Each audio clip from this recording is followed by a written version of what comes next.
Welcome back. In this video, I'll be covering Learning Objective 5.4, which involves describing how people present themselves to others so that they will be seen the way they want to be seen by those other people. We're going to cover a variety of theories and perspectives on how we do this, why we do it, and what we're trying to accomplish by doing so. The first relevant theory here is impression management theory. Impression management happens when we're trying to get others to see us in a particular way. When I walk in front of a classroom, I want to be seen as competent, but also warm and relatable. So I try to manage the impression that I'm making to direct people in that way. In some situations, we want to try and create a particular image to get certain reactions out of other people. Regardless of what you're doing it for, we all want to be preferred. We want to be liked. And that connects up to that one of our two broad basic human motives, and that's the desire for self-esteem. A big part of our self-esteem is the degree to which we believe other people like us. And that then infuses itself into our perceptions of ourselves.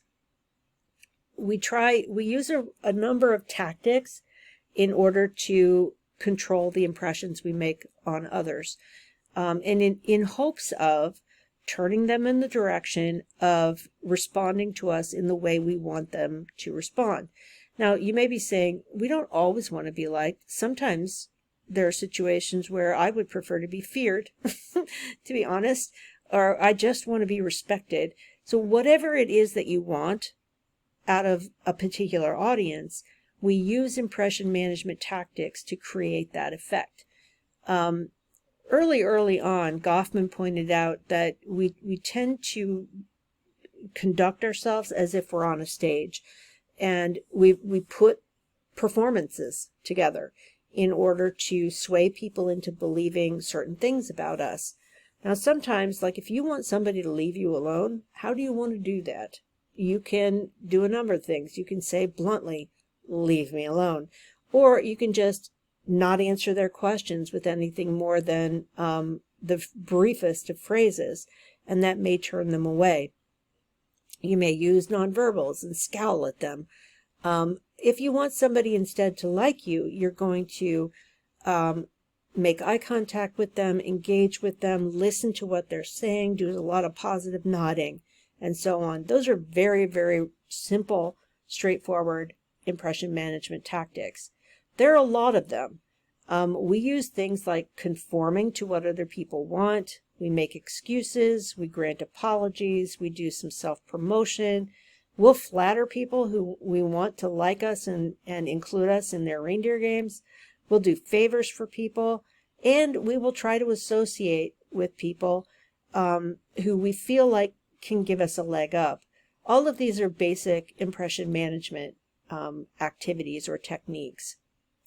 One of these techniques is called ingratiation. If you really want to get good things out of somebody, you may want to flatter them, praise them, tell them nice things about themselves, and that may actually encourage them to grant you more status. So, like if you're in a position where you want to climb the corporate ladder, engaging in some ingratiation may earn you some credits, relational credits, so that you're seen more positively by that other person. Now, this can backfire pretty quickly if you do it with too much, if you're just doing it in a way that makes it obvious that you are ingratiating, you're not being honest.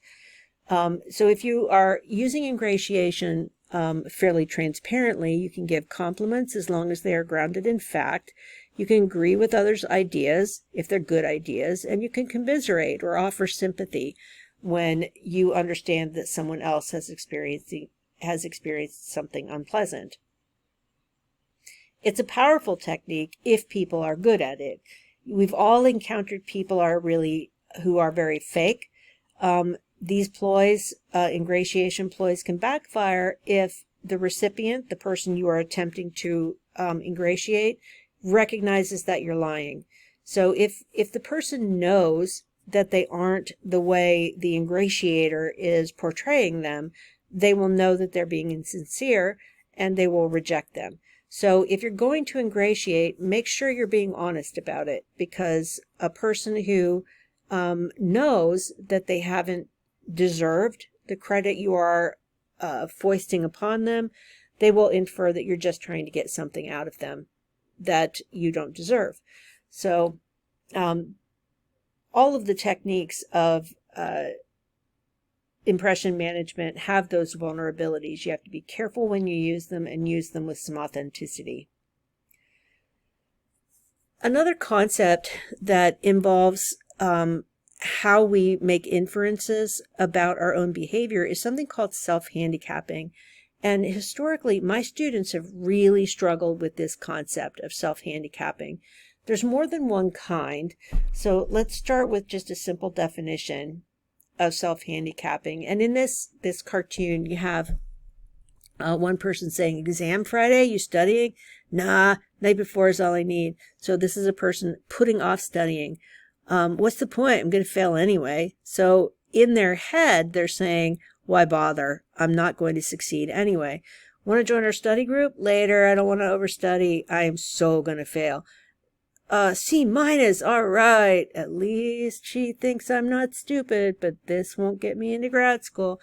This is a cartoon that demonstrates a certain degree of self-handicapping. Self-handicapping happens when people put obstacles in their own way, like putting off studying. So why are they putting off studying? They're afraid they're going to do poorly. So if they delay studying, if they don't join the study group, they're actually creating an obstacle that becomes an after-the-fact excuse. So they can blame something very controllable. I could have studied. I would have done much better if I had studied. Means I could have adjusted my effort, and it doesn't reflect negatively on my actual ability. So let's say, because what you're thinking about here is what happens when you fail. Doing poorly at a task, failing at a task, like not doing well on an exam, damages your self-esteem. Now, which would be worse, to study really hard and not do well, or to not study and not do well? The first one is the worst. So you've tried really hard. You studied and you still did poorly. That is like a knife in your self-esteem. And you don't like that. You don't want to have that experience. If you're really fearful about performing well, you may say, I'm not going to do well anyway, just like is happening in this cartoon. I'm not going to do well anyway. I'm not going to bother trying. And then in the end result, you can say, yeah, I did crappy, but I could still do better. So it doesn't mean that my self-esteem is completely in the garbage dumpster.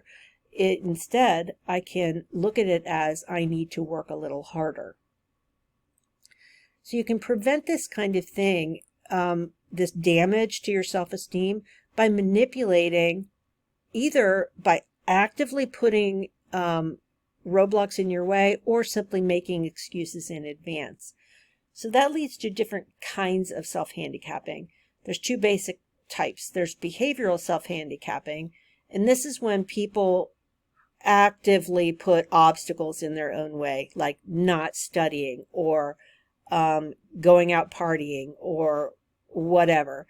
That's behavioral self-handicapping, doing things on purpose that will make failure more likely. If you succeed, even though you've done behavioral self-handicapping, it makes you feel even better about yourself because, man, I partied the night before that exam and I still got an A.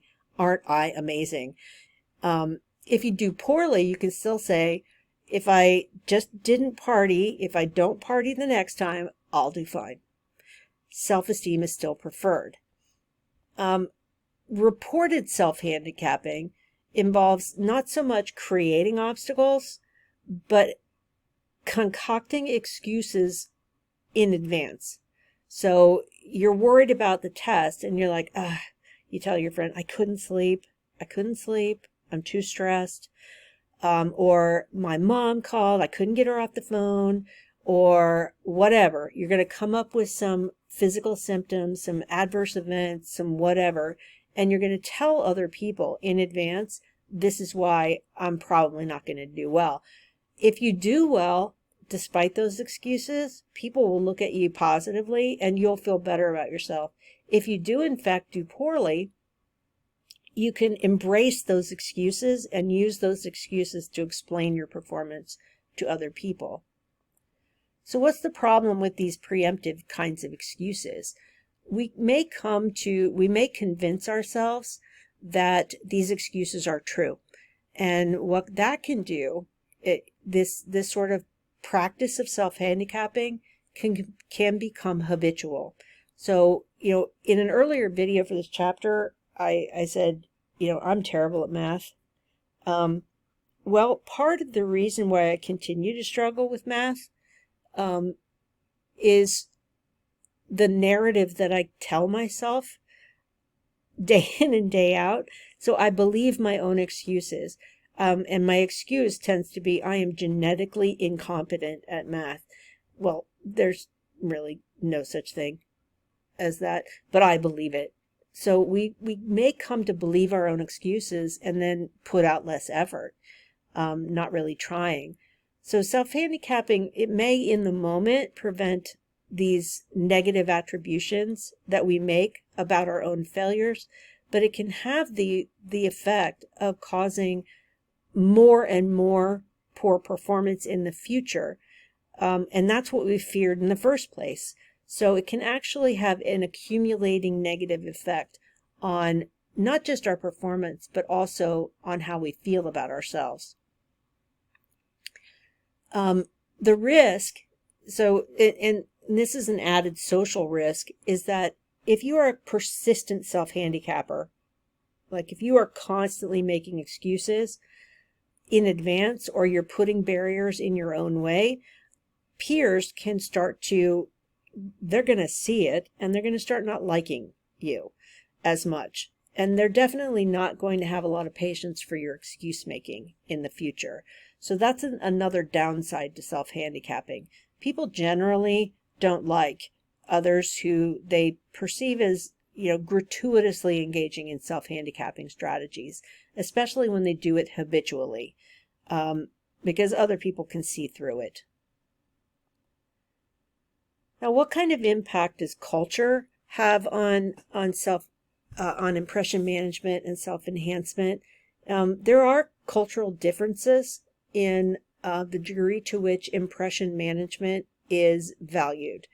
Now, this image it's a graphic image of what are called professional mourners, and this is something I first learned about a few years ago in a radio story, because I didn't know this was a thing. Apparently, in some cultures, it is normative to buy people to go to a funeral, to pay them basically to come and be sad, and to make a public show of grief, even though they don't know the deceased.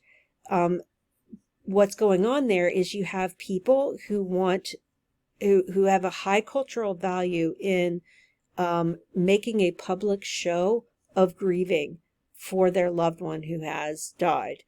And the goal is to make it appear that the deceased was very well loved and very well cared for. Now, what if that isn't exactly true? That may reflect very poorly on the family if the deceased doesn't have a big funeral with lots of attendees. So the goal is make it look like they were loved in life, and we'll pay you to do that. So they're actually professional mourners in some cultural contexts who are there to display grief in public. That's a really big kind of, from an American standpoint, odd kind of thing to do. But people in all cultures engage in some degree of impression management, but cultures differ in the degree to which they they think it's an important social activity. Impression management strategies are going to differ from culture to culture in terms of which ones are valued and seen as important and which ones are not. In highly individualistic cultures, it's not like we don't do impression management. We do it all the time. And a big part of it is putting out there the impression that you are, in fact, an independent person who doesn't care what anyone else thinks. In other cultural contexts, the idea of saving face or avoiding embarrassment is extremely important. One example of this, I don't remember if they use this example in your textbook or not, but I've seen it in a lot of social psychology textbooks. There are some cultures where if you are traveling there and you ask for directions, the person you're asking may not know where you want to go. They may not even understand what you're saying, but they will give you directions to nowhere, because it's better to give bad advice in a friendly way than to give no advice, because that would mean you are not being friendly. So that's like an example of the importance of impression management, saying I'm a helpful, nice person, as opposed to you better be right when you do that. You know, in American culture, if you actually gave bad directions, you would be seen as the villain. If in another cultural context, if a person is very nice to you and they give you advice, but it turns out to be wrong, their overarching goal is to be seen as nice and kind and give you some advice that may or may not be actually helpful. So the example again is, this hiring of professional mourners or even wedding guests in some cultural contexts to make a show, so that the entire family system is liked, is an extreme example. So that concludes my coverage of Chapter 5.